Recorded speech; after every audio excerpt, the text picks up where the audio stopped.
back to Coaches at Crown Brew Getting Coffee. First of all, we'll start and just say thanks to Crown Brew again for letting us use this the last 3 years. It's been a blessing to be here and use this as our podcast environment. I want to thank Ross and Abby and Swinford Media and Bill Swinford, the main man, and thank them for supporting this and filming it and editing it and doing all that stuff and making this what it's been really special the last couple of years. I want to remind you that Ross has Swinford wedding videography. He's doing wedding videos and does a phenomenal job, and he's starting to get busy with that. If you have wedding needs, see Ross. He can take care of you. My buddies at Adrenaline Fundraising, Jeff and Matt, are the best at helping coaches raise money, no matter your sport, the level, the size of the school. It doesn't matter. Those guys know how to make it happen. And Marion Plumbing, Tony Gooch, residential and commercial plumbing, all your needs. They're not only great business people, but they're great people to begin with and got a heart for helping people. And so I want to thank them for their sponsorship. My guest today is Marion High School baseball coach Kyle Geiger. Welcome to the podcast, Coach. Thanks for having me. I'm going to run through a little bio, and it's good. Kyle was a multi-sport athlete at Center Grove High School in Greenwood, Indiana. He was all-conference, all-county, all-state. Finished second in the voting for Player of the Year in his senior season. He attended Rend Lake College. He was all-conference and all-region. He was drafted in 2002 by the Minnesota Twins. In 2003, he was team MVP at Rend Lake and again was second in Player of the Year voting. Signed with the Twins in 2004 and played in that organization until 2008. Class A All-Star for the Fort Myers, I think, for the Miracles. Yes, sir. Great name. He reached the AA level in 2006 and won the 10th Man Award. We'll find out what that means. He was invited to Twin Spring Training in 2007, where he spent a full 4 weeks there at spring training. He played in the Independent League in what is called the Canadian American League, the Can-Am League for the Ottawa Rapids, another great name. In 2008 was Catcher of the Year and an All-Star. He finished in the top 10 in batting average. He attended SIU and got his degree. He got his start in coaching at Quoin in 2012, became their head coach in 2018. They were regional champs in 2022, SCCA Coach of the Year in 2022. Marion hired him in 2023. He has had, and correct me if I'm wrong, 3 20-win seasons. Yes. 2 South 7 championships, 3 regional titles, SCCA Coach of the Year in 24 and 2025. A guy that's fairly new to coaching, but already building a heck of a resume. Again, welcome and thanks for being here. Coach, thanks for having me. That's a pleasure and an honor. Absolutely. Let's talk about your childhood, growing up in Indiana. Yeah. Grew up just south of Indianapolis, 8 miles south of Indianapolis, suburbs. Went to a big high school, graduated with 510 kids. Wow. Yeah. I think every sport there is in the biggest class in their sport. Okay. So big high school, you know, it was neighborhoods on top of neighborhoods on top of neighborhoods. So lots of people,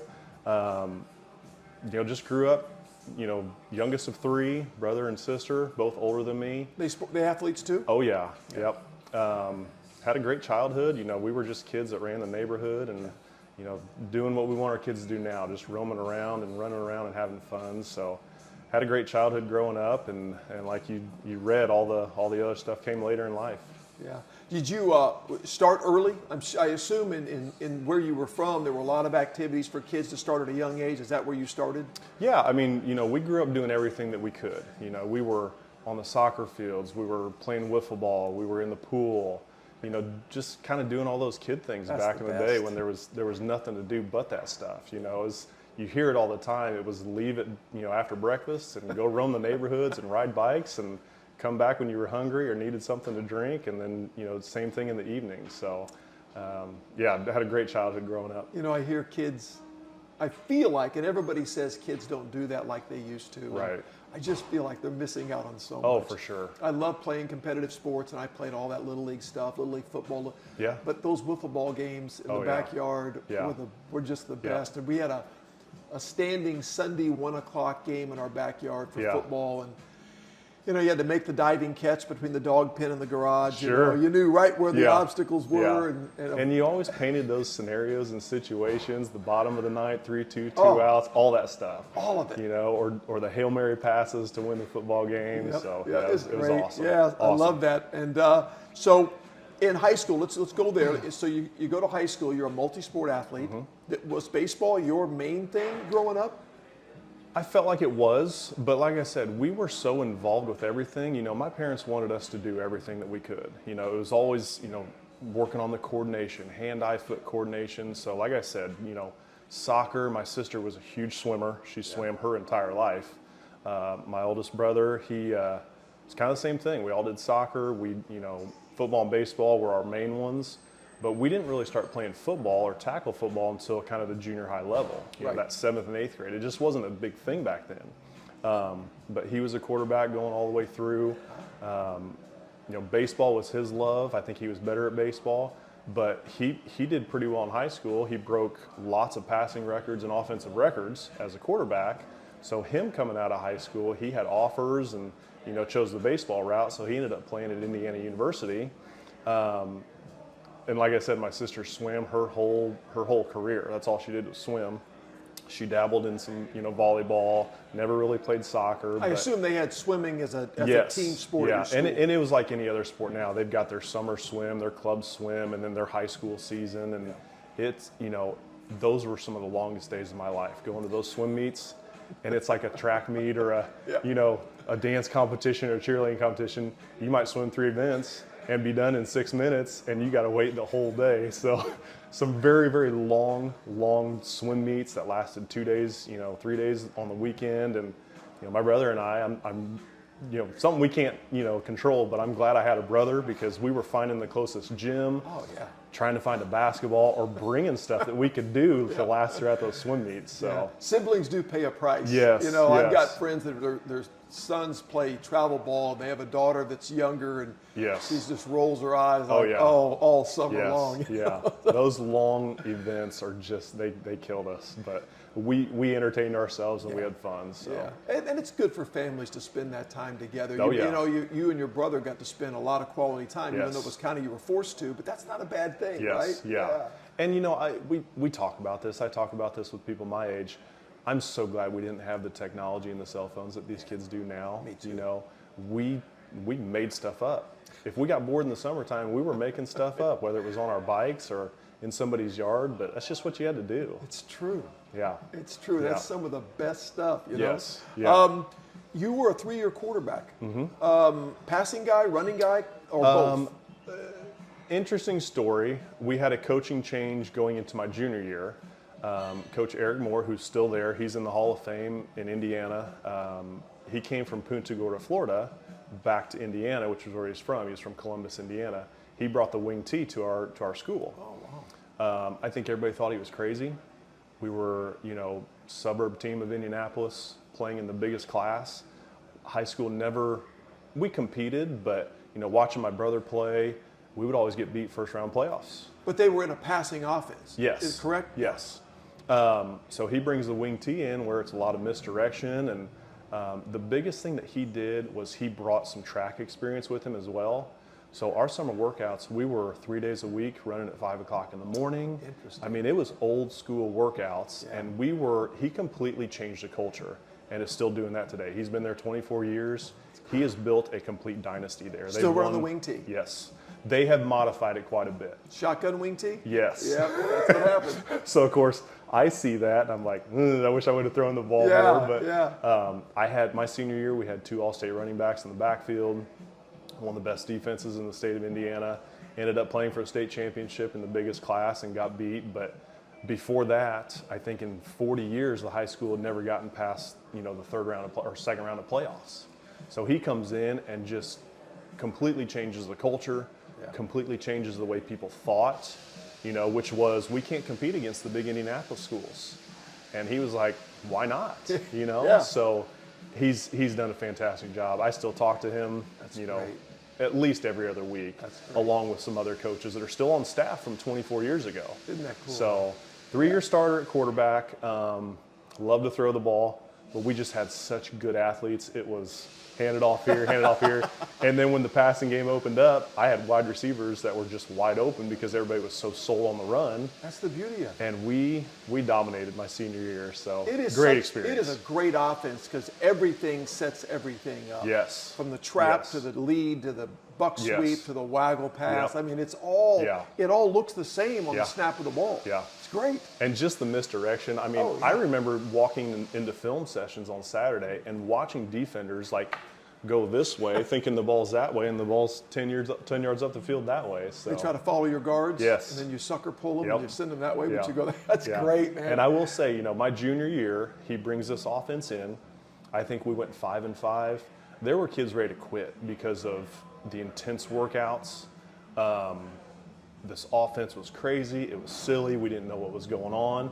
We go 5-5, and you got kids that had never been pushed before. Yeah. They got out of their element, Yep. and then the next year we go 13-2, and it was just like from then on. I mean, there's people still back home that still talk about that 2000 class. That's cool. And just the way we gelled and molded together, and just kind of laid the foundation for the rest. What's happened now. That's so a great they've won story. 5 state championships since. and, Really? I mean, it's been a complete dynasty. There's so much. I don't know, many of our viewers may not know how good the football is in that Indianapolis area. It is. John Hart I went against John Hart for many years, and he's been National Coach of the Year, and he's there somewhere now. And I know through him, following his career, how good that football has been for decades there. Yeah. There have been passing clinics put on by Bishop Dullahan Yes. and different groups. Yep. I mean, those things were legendary back when nobody was throwing the ball. Right. The ball was getting thrown around in Indianapolis way before other places. Yeah. And there's a lot of great football there. And it's been waves too. I remember some years it was the southern part of the state would dominate.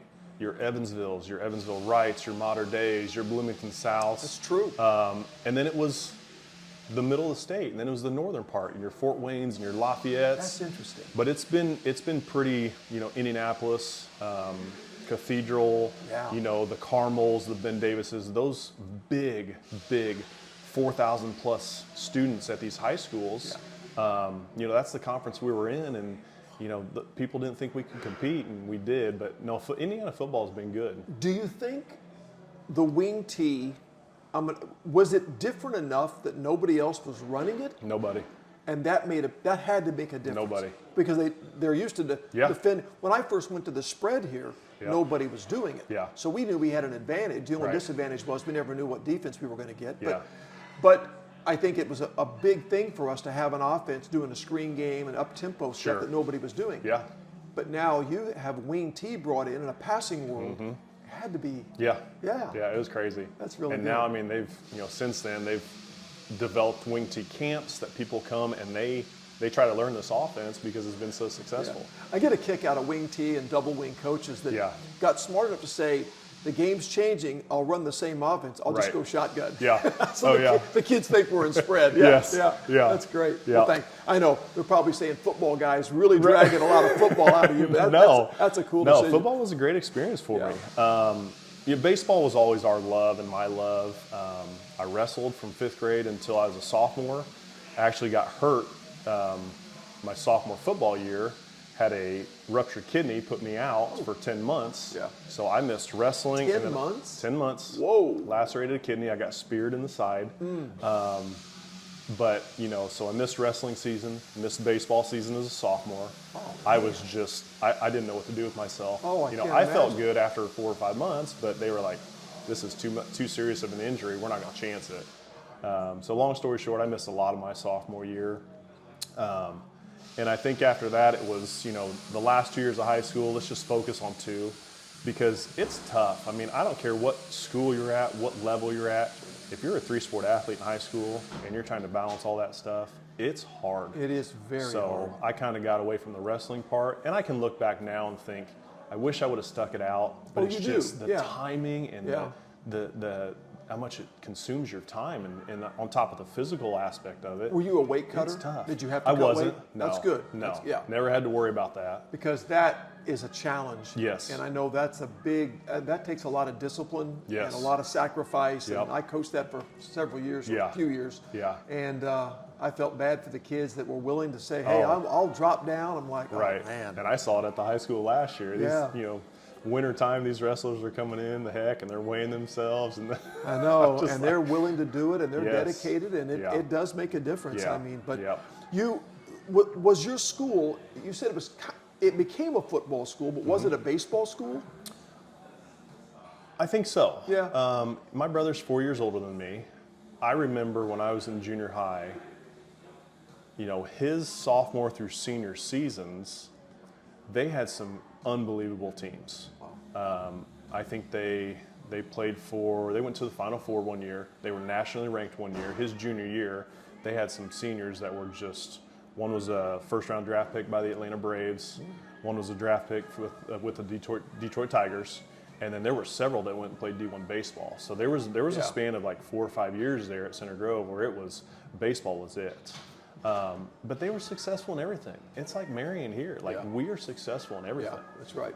I don't think we have any just bad, poor teams. No. We compete with everybody. And we do very well. Yeah, that's a cool thing. So yeah, they had some great baseball teams. My baseball coach is actually still coaching in Indianapolis. He's got 800 plus wins, so he's been doing it for over 30 years and had great coaching staffs all the way through. And they did a good job there, 95 to when I graduated. So were you always a catcher? That was my main position. Yeah. I felt like I was, pretty versatile. But I think that goes back to the sports I played, the soccers, the swimmings, all that stuff, and just develop, those skills. And I think catching was my love. When I was really young, we lived up in Minnesota, so hockey was obviously big there. I was drawn to the goalie and just the gear. That's it was fascinating to me that I wanted to be the goalie, and I wanted hockey gear, and I wanted all that stuff. So I guess the cool mask. Moving back to Indianapolis, it was, okay, well, catching's the next thing because we don't have hockey. But to be honest, I mean, I think some people assume that a pitcher and a quarterback go together, but it's the catcher and the quarterback that go together. Yeah. They are seriously, and even the ball delivery, I think, the short quarterback throw and the way they command the offense. Sure. I mean, or command the defense in baseball. I think there's a lot of similarities having a great catcher and a quarterback, and that mentality it takes. Sure. And so you did both, and I think there's a lot of carryover in that. Yeah. Catching was my love. Pitched a little bit, Again, big high school, we've got 60 guys trying out for baseball. We've got freshmen, JV and varsity levels. So, you got those kids that are, skilled in certain positions. I was able to pitch a little bit, as a senior. And my junior year, we were so loaded with seniors. I think we had 9 or 10 seniors. It was hard to crack the lineup. Yeah. You get your chance, you get your opportunity. And all of a sudden, I found myself playing left field. Never played outfield before. I was a third base, first base, those in corner positions, catcher. That defensive mindset. Yeah. I cracked the lineup, and I started playing left field because I was a good hitter. Yeah. So I got the chance to play some varsity as a junior, and it was great. It was fantastic. Had some really successful seasons. And it fascinates me that as good as you end up in the minor league system, this far from the major league, that you're saying you cracked the lineup your junior year. That's amazing. Yeah. I mean, they like must I have said, been really good. Yeah. Big numbers and senior But that heavy. probably made you better too, right? I mean, for sure. Playing with all those guys. For sure. Get great coaching, a lot of competition every day to be better. Yeah. Yep. And I was the kid that was, throw me somewhere. I don't care. I'll play. That's great. I'm open to go anywhere. Love those kind of kids. Yes. Yeah. So you end up at Rend Lake. Yes. Did you have other options, or was Rend Lake a place that? Well, so my senior year had a pretty good year on the football field. Got some looks. Went to some camps. Took some official visits. I went to Miami of Ohio. It's funny. I went to Miami of Ohio, and we go on a recruiting trip there, and I get to watch Ben Roethlisberger play. Oh, yeah. Right. So it's like, do I want to go here? I take a trip to Toledo, go to a camp there, take a trip there, and I went to Indiana State. Yeah. So it was some smaller schools, but they were showing interest. Yeah. Like I said, loved football. I loved that the compete, the grit and the grind of it. I just had such a really good senior year in high school, and I remember my brother saying this. This is one thing that really stuck out to me. Because he was also a very successful quarterback, had some offers. He was looking at Cincinnati and Louisville and some places like that. But he goes down to IU in Bloomington to play baseball. And I remember him saying, I can play 56 games in the spring, or I can play 10 or 12 in the fall. Yeah. And if I have a bad game on a Saturday, now I got to wait 7 more days to, to jump back on the field and do that. Whereas baseball, you're playing 56 games and you have that short-term memory, and you can, you have a bad game, you get to the next day and you get to play. So that was something that always stuck out to me. I was always jealous of baseball coaches and basketball guys. They could lose a game Yes. and play the next day and heal those wounds. Oh, yeah. And we had to live with it. You got to live through it for a couple days. And somebody might say, well, you got to enjoy a win all week. No, you didn't. Yeah. You enjoyed it Friday night, maybe Yep. a little Saturday. We went right back to to so, it. Yes. But you guys could heal that Yes. and play better the next day. Yeah. But that's how Yep. it is. But So. You end up at Rend Lake. Yep. Tell me about that time there. Yeah. Like I said, senior year, I just, very, very good senior year. Like I said, junior year, I was in the lineup, not really where I wanted to play, but senior year rolls around, I'm catching every game, I'm pitching. Those were my main two. Yeah. But had such a really good year, started kind of, making some heads turn. I'm in the paper now, people are doing articles on me. Who's this kid from Center Grove, And then all the accolades start coming. And I started to get some baseball recognition. I always felt like it was really late because obviously as a senior, especially nowadays, they're recruiting as sophomores and juniors. Yeah. 20 years ago, it's okay, well, you can still get away with that and be a senior and still go somewhere and play. Right. Didn't know anything about junior college. Knew nothing about junior college. Didn't even know what it was because Indiana really didn't. I don't know that they had any junior colleges. No, not very many. And I think many if at they all. did, it was 1 or 2, and I think one had an athletic program. So all of a sudden, my assistant coach in high school was like, "What do you think about junior college?" I said, "Coach, I don't even know what that is." He said, "Well, it's a 2-year program. You go, blah blah blah. They give, athletic scholarships." And so he was explaining it to me, but end up at Rend Lake. Coach Rich Campbell, at the time, was the coach at Rend Lake. He came over and saw me play and said, "We want you." Yeah. This is towards the end of my senior year. I said, "Let's do it." It's good to be wanted, isn't it? It is. It's so good to be wanted. Yeah. It is. So of course, we get done senior year, and that summer it's like, well, we need to go see this place. Let's go check it out and all that. And it was a great experience. Sarah, my wife and I, we still talk like if Rend Lake would have been a 4-year school, we would have stayed there all 4 years. That's really cool. Yeah. But again, it goes back to, I got my first cell phone when I was a freshman in college because I'm 4 hours away from home now. Yeah. Mom and Dad want to know what's going on. They want to say hey. They want to talk to me.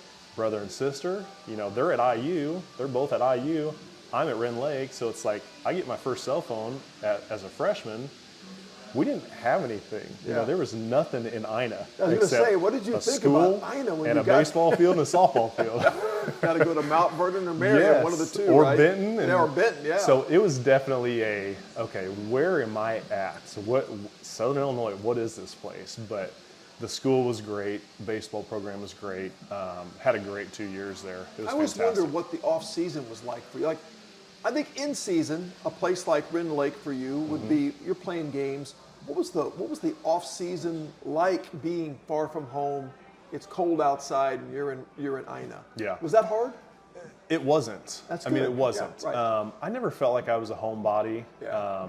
And I think that's just, you go to football camp an hour away, 2 hours away. Like, you get that exposure of going places and doing things. I never really got homesick. And I knew 3.5, 4 hours away, if I had to get back home for something, I could make it work. Not that far. But the off season, and this is what I loved about junior college, and I think most places still do this. We could play a full fall schedule. Right. We could play 25 games in Right. the fall, develop, get better, get used to that college level, get through your off season, and now you're playing in the spring. Yeah. Whereas your D2s, your D1s, they get a couple scrimmages. They don't get to get all that playing time in the fall. So I just thought that was awesome. That's great. Yeah. You know. And you probably start in the spring in February, right? Yeah. I mean, so Yep. there's not that big of a break. Yeah, And so, yeah. And we get done in the fall with our season, and we're right to Thanksgiving and then Christmas. We get time at Christmas, Yeah. and we're back ready to roll in January.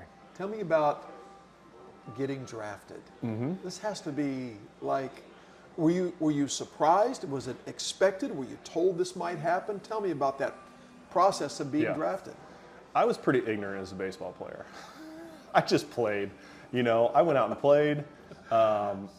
If I had success, great. If I had a bad game, I was mad. But like we said, I could flip around the next day and have a good day, you Yeah. know? So I was pretty oblivious to a lot of the stuff that happened prior to getting drafted. Had a really good freshman year at Rend Lake. I was voted as freshman player of the year for the GRAC.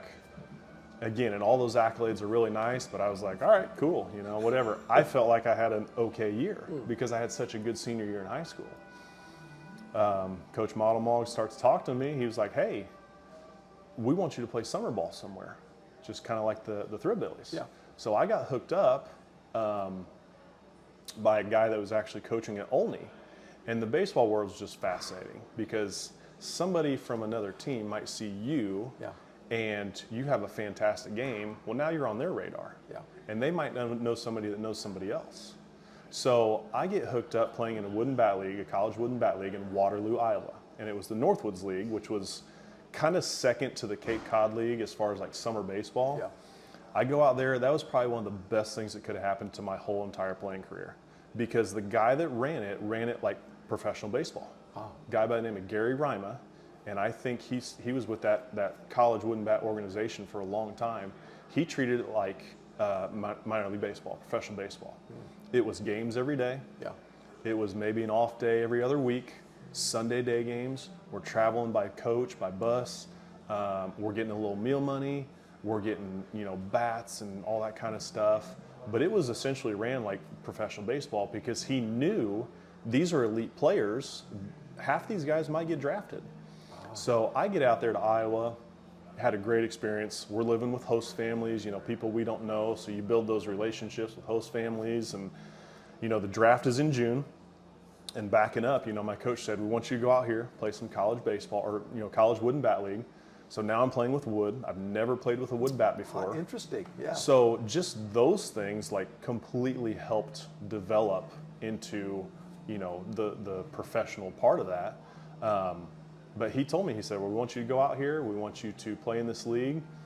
At the end of my freshman year, when these things start happening and I'm kind of, you know, opening some eyes, oh, by the way, I've been talking to the regional scout for the Minnesota Twins, and he's got his eye on you. I was like, okay. Still don't know what that means, but whatever, you know.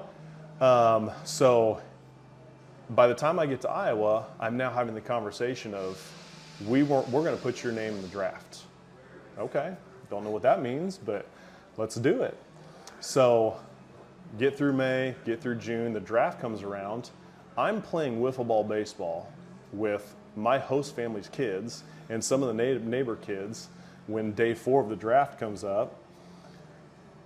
The lady across the street was this older, just baseball fanatic fan.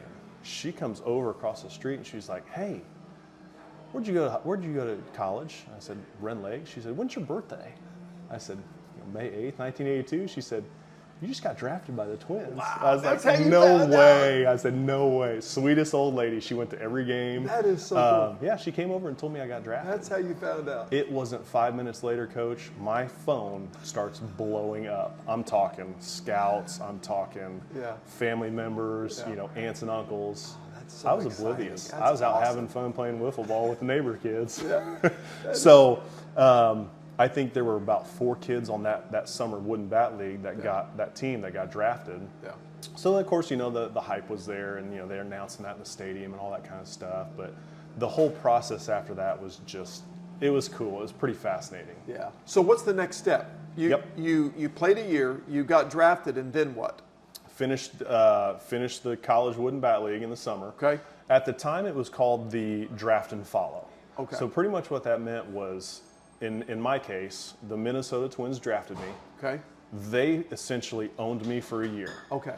They said, we want you to go back to Rend Lake. Oh, that's what I was going to ask. So Develop more. That's why you went back to Rend Lake. Yep. Okay. So the draft and follow essentially is, we want you, we love you, but go back, get some more experience, get some more reps, get developed. Yeah. And then in a year, let's see where you're at. At that point, it's either they offer me a contract or I go find a D1 or D2 or whatever, or I go back in the draft. Yeah. So I went back to my sophomore year at Rend Lake, had another really good year. I'm talking to D1s. My coach is, you know, you need to go take some visits. Sophomore year was pretty cool. I got to go to UK, spent a weekend there watching football game. I got to go to Western Kentucky, took a visit. I got flown out to University of Texas at Arlington, and that was a great trip. Got to go to Ranger Stadium, had lunch there. I mean, they wine and dine you a little bit, but I think I took 3 officials. And again, wasn't dead set on, am I going to go? Am I going to go sign somewhere? Am I going to go get drafted? Go sign my my contract. I just let the rest of the season play out, and then kind of made that decision after I got done at Rend Lake, packed up, went home. Okay, well now a year has passed. My scout's talking to me. Hey, here's what we're going to do. So now it's all the formalities. Here's your contract. Here's your paperwork. Talk it over. Let us know what you want to do. So it was good enough that I was like, let's do it. I'm ready to sign. Yeah. So I'm 21 years old, coming out of Rend Lake. Obviously, a lot of hard decisions, but that's what I wanted to do. That was the goal. Tough. Because you could have gone other places to finish your college, and you decided to sign. Yes. Yeah, that's really interesting. Yeah. And I don't know why. I just thought, and I will tell you, part of my signing bonus was, at the time, the Twins said, we will pay for your last 2 years of school whenever you decide you're done with baseball. That was a selling point for me. Yeah. So now I get to go play professional baseball for as long as I can. Yeah. And on top of it, you're going to pay for my school when I'm done, so I can get out of here and get a 4-year degree. What a cool little nugget to put in there. I think that was kind of the icing on the cake for me. Really kind of had nothing to lose. Yeah. I love how you were so oblivious to the process. Oh, yeah. And I think it's cool that, you got drafted, but you didn't seem to let the pressure of that affect you your sophomore year. No. It had to be, I would think that would be hard to do because now you're that drafted guy. Yeah. But and there was that status thing, like it's like anything else. It gets talked about, just around the conference and stuff. Yeah. But I didn't let it affect me. That's cool. I went out and played baseball. That's why you're good at what you do. Right. Because I think the elite players can block that out and not let that affect them, and that's good. Yeah, that's awesome. Yep. So I'm signed and I'm ready to go. Tell me just an overall view of minor league baseball, because everybody thinks it's bus trips and cheap hotels and food allowances. Is that all true, or It is. It is. Okay. It is. It's not glamorous. It's rough. Yeah. You are, and I've seen stories and read things where they're still trying to get some of the league minimums to living standards, living conditions. Yeah. It's not. It's brutal. It's nice coach buses, but the grind of the schedule, the 142 games, the spring trainings, it affects a lot of guys. Yeah. When there's guys that are 10, 12 hours away from home, you're by yourself now, it affected a lot of guys. And it was a grueling grind. But that's all the stuff we were told. We were prepped. I remember when I signed, I sat down at the table with my parents and my scout. It was a packet of information, from rules to this is all the Minnesota Twins stuff. Yeah. Rules to what your appearance is, what you have to wear, where we go, what we do, this is how we're going to take care of you. It was fascinating. It was really fascinating. This is kind of a segue, a story, but I have a good friend, Roger Lipe. He's been a chaplain for a lot of different sports, and he wrote in one of his books that, and I never thought about this, but it opened my eyes, touching on what you said. He said when you work with professional football players or elite college football players, they have been catered to most of their life. But he said when you talk to professional baseball players, they have paid a price. And he felt like they had a lot more humility about them because they have paid a price and they have sacrificed and they've been on those buses and done that. And he said they were, in many cases, some chaplains for these teams believed they were so much easier to work with because they had not been spoiled their whole career, there aren't a lot of baseball guys that have been spoiled through the minor league process. Right. There's nothing spoiled. No. When you're bringing home the paychecks that we were bringing home, it was, okay, season's over. Let's go get a job. You have to go get a job to survive. So when they do make it, there's an appreciation for making it. Yes. That maybe a football guy, not all, but just generalizing, but maybe some football guys have never had that, And I remember one of the things that really stuck to me when I signed, sitting down at a table with my scout and my parents, he looked me straight in the eyes. He said, I don't care if you ever play a single day in the big leagues. He said, but I want you to try to get onto the 40-man roster. Yeah. He said, and even if you can stay on that 40-man roster, you know, once you get to a certain level, if you can get there, you can get paid some pretty good money. Yeah. So I think that was kind of a nice okay, no pressure. Yeah. Here's what you need to get to. I don't care if you play in the big leagues, but try to get here. Something tangible. You know? Yes. Yeah. That's really minor cool. league baseball was it was tough. It was grueling. You know, you're living out of your suitcase for 7 to 10 days at a time, living in a hotel essentially. Were you thinking at all about, we'll jump ahead later, but at this point in time, was there any part of you, were you so focused on playing, was coaching not even in your mind yet, or was there a part of you that dabbled in the thought of someday I might coach, or were you focused strictly on playing? Not one bit. Not one bit. I was going to just live that as long as I could, and just see what I could do with it. And it did. It was my life. Yeah. And I learned that early. It's also a business too. Yeah. You know, just getting through a season and coming home, we were told, you better treat this like your job. Yeah. So it's 6 days a week in the weight room, in the cages, doing blocking drills, whatever that is. I remember I would come home, I was able to substitute teach in my high school, make a little extra money, but then after school, I'm in the gym throwing a dimple ball off the brick wall just to keep my arm in shape. Right. And I remember doing that for numerous hours. Yeah. But I knew, and that just stuck with me too, like treat this like your job. If you come back to spring training the next year and you're out of shape or you're lacking in any way, you might not have a job. They got other guys. Yes. Right? Plenty of guys. Yeah. Yeah. Plenty of guys. Did you look around and think that guys that you played with, they made it?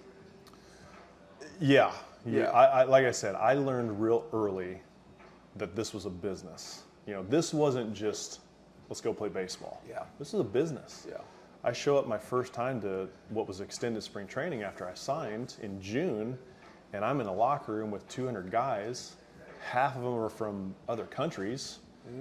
You know, you're out of your element, you're out of your norm, you don't know anybody, you don't know any, you know, procedures or what's going on. You show up to the ballpark and you're getting told what to do, where to go, and on top of trying to meet guys and, you know, where are you from and where'd you play, and it was very overwhelming.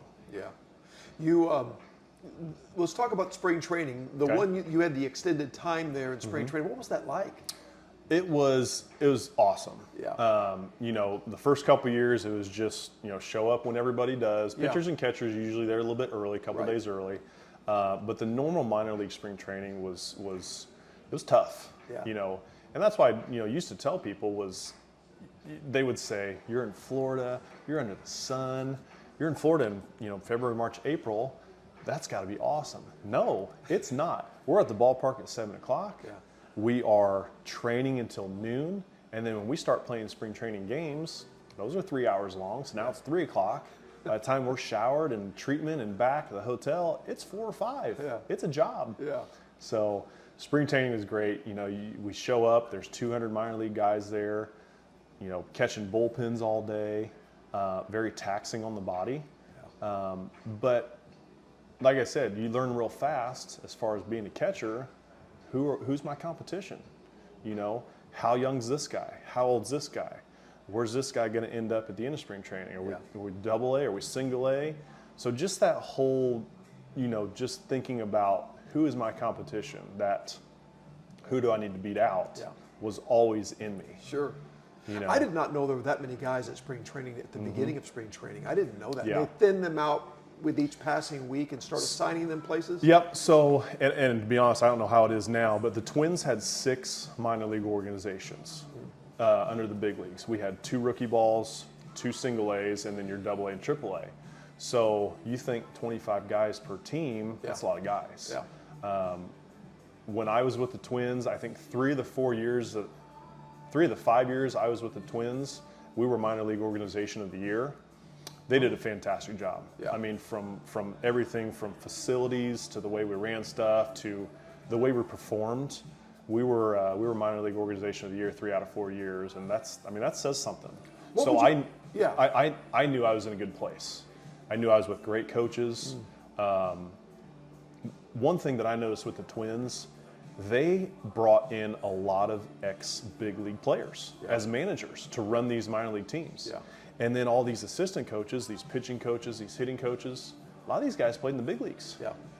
And that's the stuff that they wanted to give us, was those experiences, and who else to learn, better from than these guys. So you felt your game really developed and grew in that process of being around all those individuals. I can't imagine how blessed you were to have that. I think back to, you've dispelled some of the things I heard about spring training. You've also affirmed many of them, because everybody has these thoughts and these stories, and I love that. But so when spring training ends, what was that, 2008? Yeah. So you find out, what did you find out about, what's the release process like? I don't want to dwell on that, but what was that? Was that like you knew this was the end, or did you still think you still had hope when they released you that you could still catch on somewhere else? Right. I don't talk a lot about being released, because it was painful. Sure. This was something that every kid dreams about at some point in their life, and I'm living it, and I got to live it for 5 years. And I say it was painful. Obviously now it's not, but it was a unique story. Oh, I can imagine. I get all the way through spring training. I go through everything. We're playing games. We get to the second to last day before teams are ready to break and go to their cities. Yeah. And here comes, in the locker room, one of the big dogs. Hey, so and so needs to see you in the office. And I just sat at my locker for about 2 minutes, and I was like, what's this about? I have brought in my luggage. I'm ready to put stuff on the U-Haul to go to AA again. And I'm like, what's this all about? And of course, guys around me were like, what's going on? Go to the office, talk to the minor league field coordinator and one other guy. And it was essentially, and coach, it was like, once I heard those words, I didn't hear anything else. And it was a 10-minute conversation that I just blurred out, because that was the only thing I heard. I get it. Hey, we're going to let you go. And then I don't remember what else was said. And I think that's what hurt the most was, it's 2 days before we're ready to break and start a season. Yeah. And now I'm dead in the water. I have nowhere to go, And another former catcher of mine that I played with a couple of years, he was released 2.5 weeks before I was. He got released early. Well, he had time to get picked up by another team. So I get released 2 days before spring training ends. I'm stuck. So the I got timing nowhere of to that, go. Every one of these other minor league teams, their teams are set. They're ready to go start their seasons. At the time, I had an agent. I had worked my way up to, have a little bit of a status. Got hooked up with an agent, sport agency, and had a guy to represent me. I call him. I get back to the hotel. I'm bawling. I'm squalling. Mom, I'm coming home. Don't know how I'm going to get there. I did. They gave me a plane ticket, but I said, I'm coming home. I just got released. I don't know what I'm going to do. It was just that surreal, like, what am I going to do now? Yeah. I've lived this minor league life for 5 years, 10 months out of the year. So I get a hold of my agent. He says, let me work on it. Ends up, doing the independent ball thing, but it was tough. I mean, it was tough just to hear those words, and then to walk back in the locker room and, essentially say bye to guys that I've played with, I've battled with, I've built relationships with, I've lived with these guys, I've lived with them and their wives. It was a pretty cool dynamic, just the different people that I got to meet. I spent 2 years living with a guy and his wife, because they were married already, and so these relationships, now I've got to tell everybody bye and walk out of there and never turn around and come back in. So you played in the Can-Am League. Was that 1 year? Yes. Yeah. And and you did well there. Yes. So that was essentially, I get released. My agent hooks me up with this team. Yeah. I go to Ottawa, had a great time. I had a little bit of time off, so it was nice to come home and just debrief a little bit and get my thoughts wrapped around, and let's try this for 1 more year. Yeah. I got a pretty good contract to go up there and play again. And it was a good experience. I mean, I played all on the East Coast. I was up in Canada. I got to go to Quebec City. Just the travel in the 5-6 years I did it was awesome. I got to see some really cool places, some really cool ballparks. But yeah, 2008, I get hooked up with this independent team, not knowing it was my last year, but kind of had that feeling of I could get picked back up. And that's what I was told. You go play here for a month, somebody gets hurt somewhere, hey, all of a sudden we're signing you again. So there was always that whole summer, there was always that, when is that time going to come? Yeah. Started off hot. I'm playing every day. Who's looking at me? Who wants me? Nobody wants me. Yeah. So I go through the whole season, had a really good year, stayed healthy. I caught 94 of 96 games. And that season gets done. I'm ready to come home. I drive 15 hours home back to Indianapolis from Ottawa by myself in the middle of the night, and just kind of what's next, And at that point, it was, what can my agent do? What's the next step? So I end up getting a hold of Mike Pinto, who was coach of the minors. Yeah. Try to get that all worked out. Hey, I want to do this one more year. Yeah. I just want to do this one more year. And I want to do it where I'm close to home. Sure. I've never been close to home doing this. Right. I'm 14 hours away. I'm 12 hours away. I'm all on the East Coast and down in Florida. And I've never got to play in front of anybody that I know. That was it. I said, it's time to hang it up. So how did you end up at SIU? This is all, now that part of, and I appreciate you sharing that, because I know that's a hard thing to, but I appreciate you sharing that. And so how did you end up at SIU? Mm-hmm. So 2008 season was my last year. We get done Labor Day weekend, September, and I drive home. I'm getting married in November. So Sarah and I had been engaged for a year and a half. So just that whole okay, is this the start of the real world? What's happening? When she left Murray after Rend Lake and got her teaching certificate, her first 2 years were up in Mattoon. So she's teaching up in Mattoon. Right. She ends up getting a job down in Quoin that summer of my last year. So she's moving down to Quoin by herself. She finds an apartment for us. I essentially move in with her in October. We get married in November, and we're starting our life. Yeah. So now we're in Quoin, Illinois. Still don't know where the heck I'm at. And we start our life together. Yeah. So yeah. And I think at that point I knew okay, baseball's done. I've gotten married. Spring rolls around. What's next? So I actually go work in a cookie factory for about a year and a half. Really? Make a little money in Quoin. Yeah. Fantastic job. Yeah. Got to experience the factory life. Yeah. But again, going back to that contract. Yeah. Hey, I got 2 years. I got 2 years that they're going to pay for me to finish school. Well, let's take advantage of that. Yeah. So I end up at SIU and get those 2 years paid for, and I walk out with a degree. So good for you. And so you're there in Quoin, and that's when you volunteered at first, or were you paid assistant? Nope. I actually, when I finished up at SIU, that was spring of 12. That fall, it was spring of 12. That fall, there was an aide position open at the elementary school. Gotcha. And I just jump on it. Let's do this. This is what I want to do. Yeah. Because I had such great coaches, such great mentors, and I think that's when I was like, I can do this. Yeah. This is what I want to do, because I had just those people in my life. So I get on at Quoin, and I think it was a year or two of just working there before I actually got on as a volunteer assistant. Yeah. Good for you. So now you've got the coaching bug. Yes. Now you've got it. And so you start off and right from the, you start as the baseball coach at Quoin, and you had some success there. And so tell me about those early years at Quoin. You become the head baseball coach, and you've got all this information, all this experience. I bet you can't wait to share it. Yeah. I'm ready to go. Yeah. Quoin obviously is a great football town. Al Martin, the history, you see the banners, but it's also a baseball town too. Yeah. It really is. So I get on staff as a volunteer, and I'm going to stay in my lane, but I'm going to give some information. I'm going to help out and just be around. I'm going to throw BP. I'm going to hit fungos. It really gave me the itch, So now I'm having those conversations with kids about, the mental part and their swing, and I'm working with the catchers. And then it just really kind of ramps up. Yeah. So I end up getting the JV job. I coached JV for 2 years. So now I've got my own team. I can run it how I want to. I can practice how I want to. And then it kind of fell in my lap. Coach Tim Kraft at Quoin, his kids were getting to the age where, hey, I need to be a dad. Yeah. And it was, I think I'm going to step down. Yeah. So the door came open, and I jumped right through it. Yeah. And you did well there. I mean, you had some good teams there. Yeah. And then in, 23, you get a chance, right? Yeah.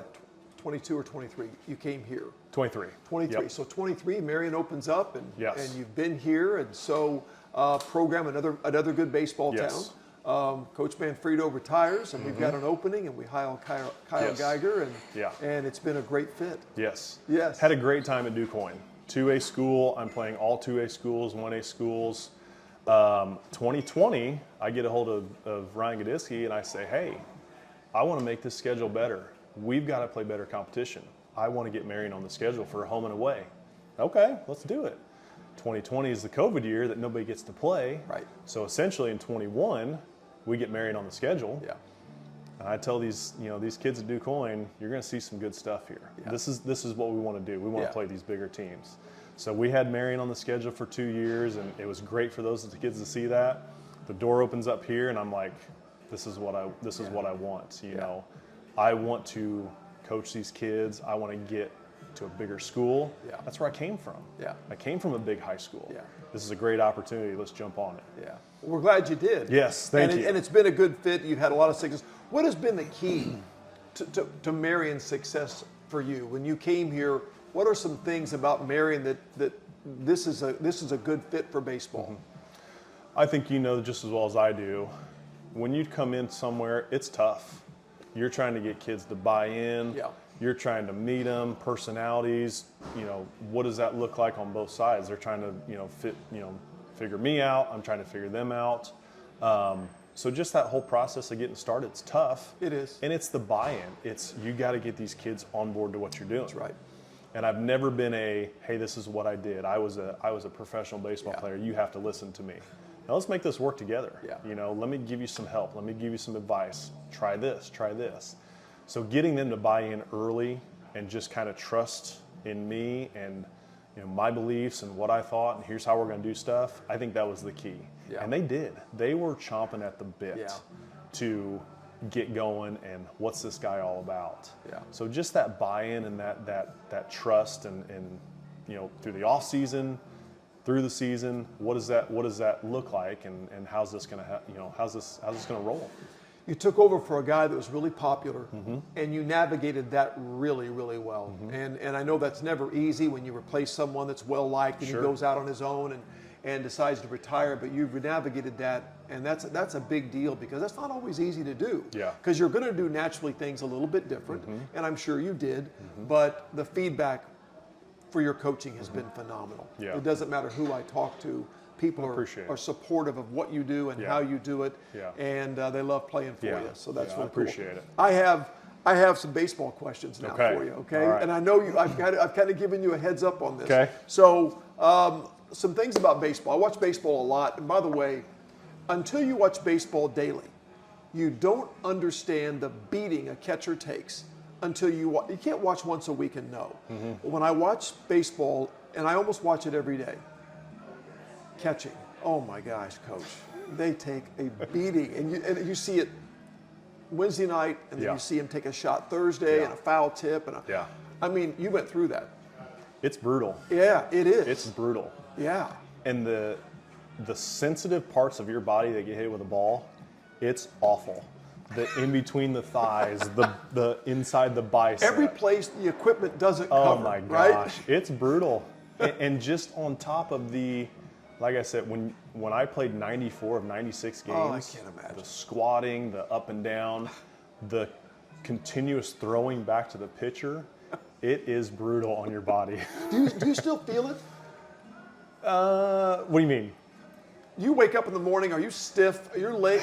Because people always wonder about a catcher post-career Sure. after going through all Yeah. that. I mean, do you still feel that? I- Like a football player would feel? Right. Yeah. Yeah.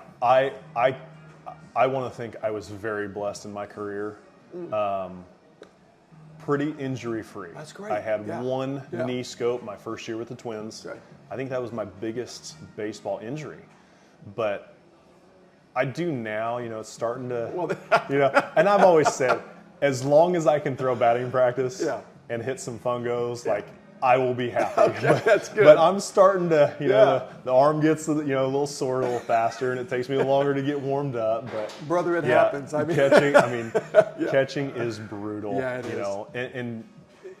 And I'm sure you know this, but the game has evolved. Yeah. The catching position has evolved.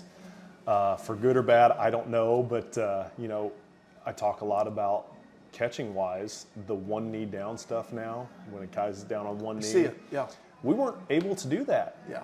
We were called names and made fun of Yeah. and said that's lazy, don't do that. Yeah. I'm having trouble getting used to that. Yes. Yeah.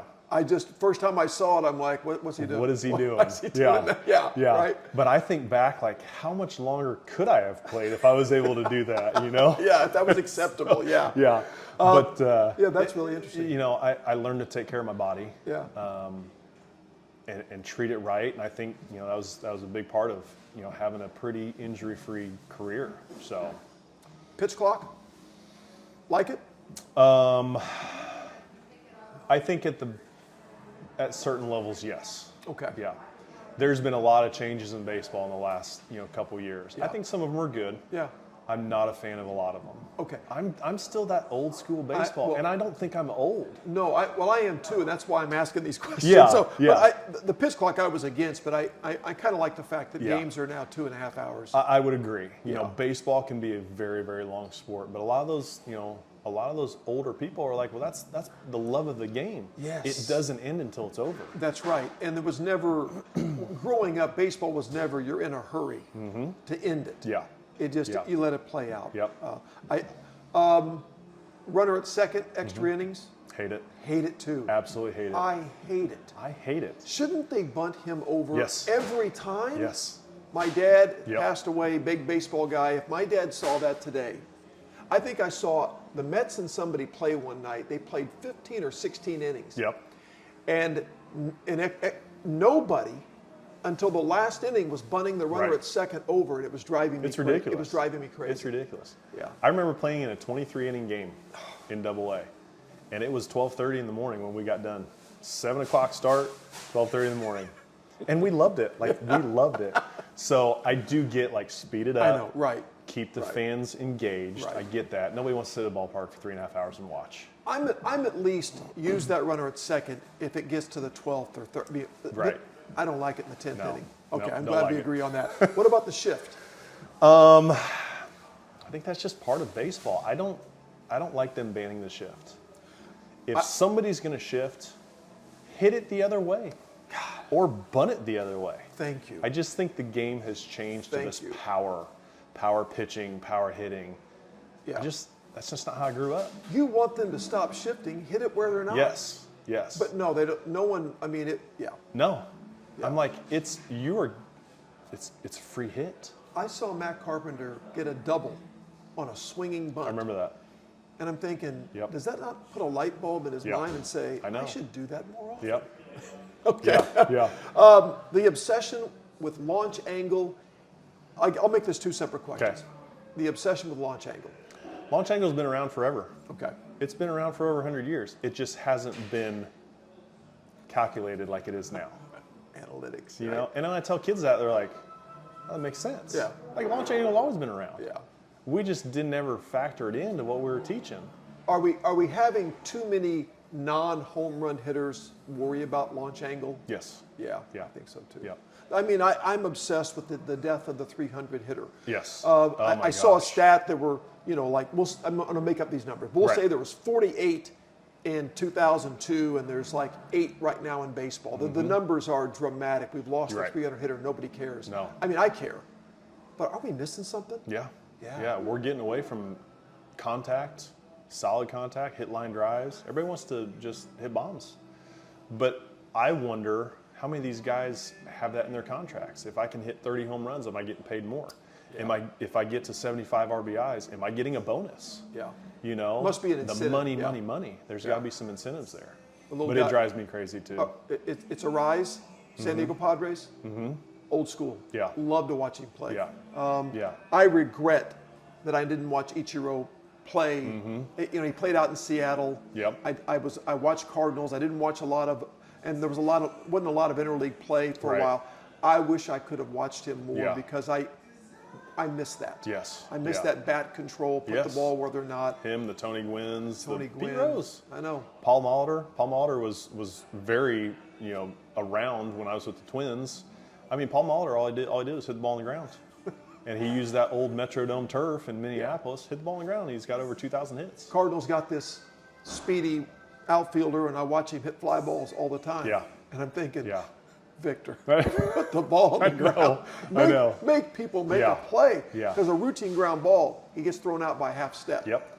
Anyway, okay. Yeah. I know Yeah. I'm venting a bit. No, but I get it. I get it. We're on the same page. What has happened to pitching today? I mean, the days of the complete game are over. Rarely does that happen. So what has happened to pitchers' ability to go more than 5 innings? I don't know that I can answer that. I don't know what these GMs and these coaches and these organizations are thinking. I guess it is, the longevity, and we want our guys to be healthy. We've got all this money invested. Yeah. But shoot, Nolan Ryan did it forever, and all these, the Tom Glavines, the Roger Clemens, like they did it. Yeah. I don't know. I don't know what it is. Yeah. I don't know if it's just let's play it safe. But that's the other thing. If a guy's got a 1 or 2 hitter going into 6 or 7 innings, let him keep going. Yeah, and there seems to be this obsession with this magic number of 100 pitches. Yeah. As if everybody magically is tired at 100 when you might be, this guy might be, but when they get 100, the announcers start losing their minds. Right. He's, oh my gosh, Right. the pitch count. I Yeah. don't know. And these guys are so much more tuned athletes than what I'm dealing with. And our magic number is 100, 105. Yeah. I'm like, how's a high school kid 100 when you've got these guys who are, this is their job, they are built for this, and they're cutting them off early. Are we throwing too many breaking balls? I don't think so. No, okay. I think they're just, people talk about the mile per hour, the radar guns. The radar guns are different. Everybody sees 100, 102 on a consistent basis. I've always, since all this stuff's happened, I'm like, subtract 5. Oh, Subtract five. that's it. I've never heard you. They okay. are now That's radaring on release Oh. instead of when the ball gets on plate. Which, and I've read it could be 8 to 10% off the mile per hour. That's fascinating. I saw a guy from the Reds. They brought him up. He's throwing 102, easy as can be, just easy, smooth. I'm like, 20 years ago, that's 95, that's 96, which is still very hard. Oh yeah, of course. But I was seeing on average 90 to 92 every night. Yeah. That would probably be 97 or 98 now. So they're measuring it different. Yeah, and some guys, you can correct me if I'm wrong. Okay. I'm theorizing. I feel like some guys throw a fastball that's not as high, but it moves. Some guys throw harder, but it doesn't seem to have any movement, and those guys are getting crushed. Yeah. But they're obsessed with his velocity. Right. Right? Am I right on that? Yeah, I think so. Yeah. Yeah. Okay. It's become a power game. Analytics, place for it, but are we overly obsessed with it? I think so. Yeah. Yep. I love the analytics part, but yeah, don't overuse it. Like, there's a place for it, and there's good things to look at. There's some stats and some numbers that I don't even care about. I don't even look for. Right. But again, the game at the major league level is different than the college level and the high school level. Yeah. Yeah. Yeah. I still believe like the high school baseball level is still kind of the truest form of the game. Yeah. It's coming, but we haven't implemented the double base, Yeah. the pitch clock, I think AAA is doing the challenge system. Yeah. Yeah. There's still some just raw, true, value there. Yeah. You got your umpires, the human error. That's part of the game. Yeah. And letting managers manage and make decisions sometimes on gut and not what the computer program says, because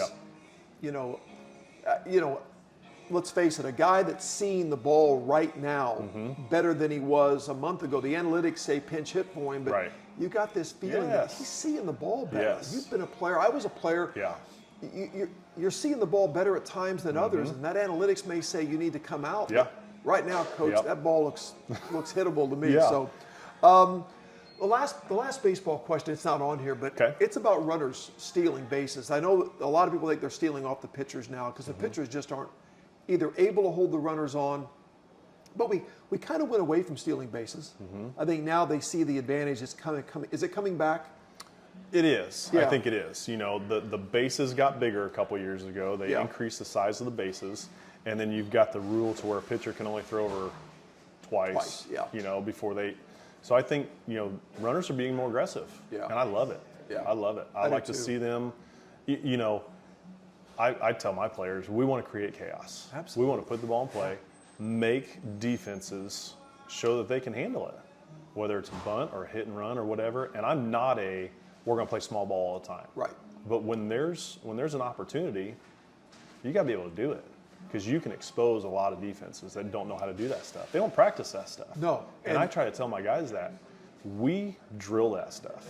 Yeah. Our defenses, our first and thirds, whatever it is, because we don't want to be surprised. That's right. But we can surprise a lot of people just by laying a bunt down. Yeah. And I really wish players with 2 strikes would just try to make contact. Yes. When you're swinging with 2 strikes and your helmet falls off and Yep. you've swung so hard. Yeah. Yeah. So, Yep. I agree. I love it. I know baseball is I think baseball's tough to coach. And I say that because, and this is no offense to any parents, but the truth is a lot of people think they know baseball. More so than other sports that I've been involved in. Yeah. There are not a lot of what I call football experts out there in the coaching realm, but Sure. baseball can be tough because a lot of people know or think they know a lot about baseball, and I'm sure that's been a challenge for anyone that coaches baseball. But you have navigated that really well. You've come here, you've done great. You're so well respected by the faculty and the staff and the kids here, and Yeah, so thank you. welcome to Marion. Yes. I will tell them when I first asked you. You said I haven't done enough No. yet. I'm like, You don't want me- you've done plenty because you've already built an amazing resume as a player. You're doing it as a coach. I don't have to wait Thank till you you. retire to talk to Right. you. So, Well, I appreciate it. let's talk about your family. Okay. Your kids and your wife. Yep. All here in Marion. Sarah, we've been married, it'll be 17 years in November. Congratulations. Thank you. She's the assistant principal at Washington Elementary. Yeah. Loves it here. She spent 3 years at Ziegler. And again, kids were, born in Carbondale, lived in Quoin for 13 years.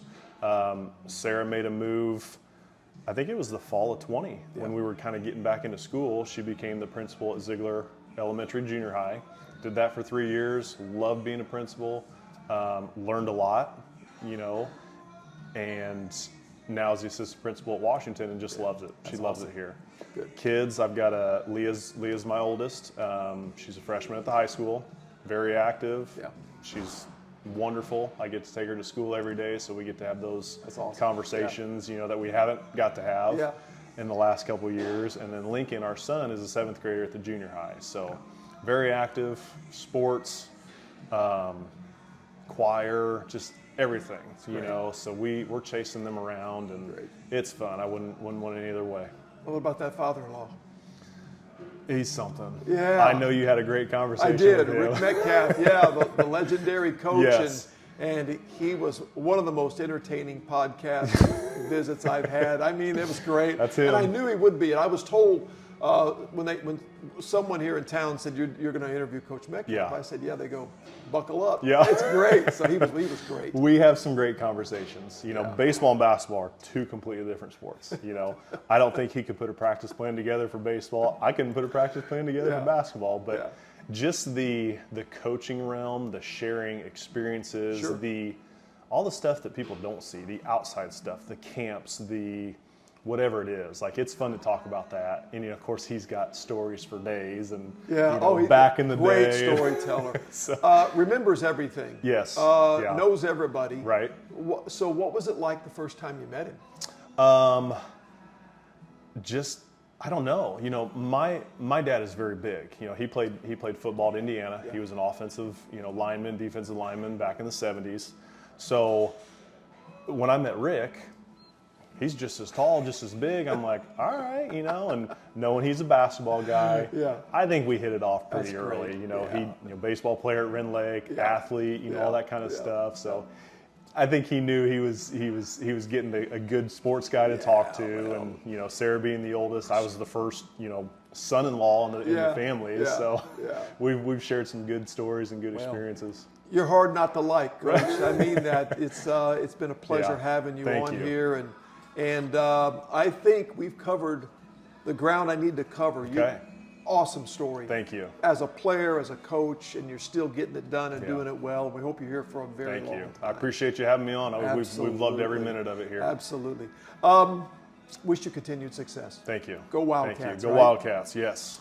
Thanks again to Crown Brew. Thanks for watching. Thanks for listening. I want to thank Ross again for being here. Swinford Media, Swinford Wedding Videography, my buddies at Adrenaline, Jeff and Matt, Marion Plumbing and Tony Gooch. Again, thank you so much for supporting this. And we look forward. We got a great lineup of coaches coming in the next few weeks. We look forward to you joining us again, and keep those suggestions coming, because you're helping me line up some pretty amazing people. Finding out who these coaches really are behind that whistle, and all the good they do, and the relationships they build, and the impact they're having. So thanks for joining us. Thanks. See you next time.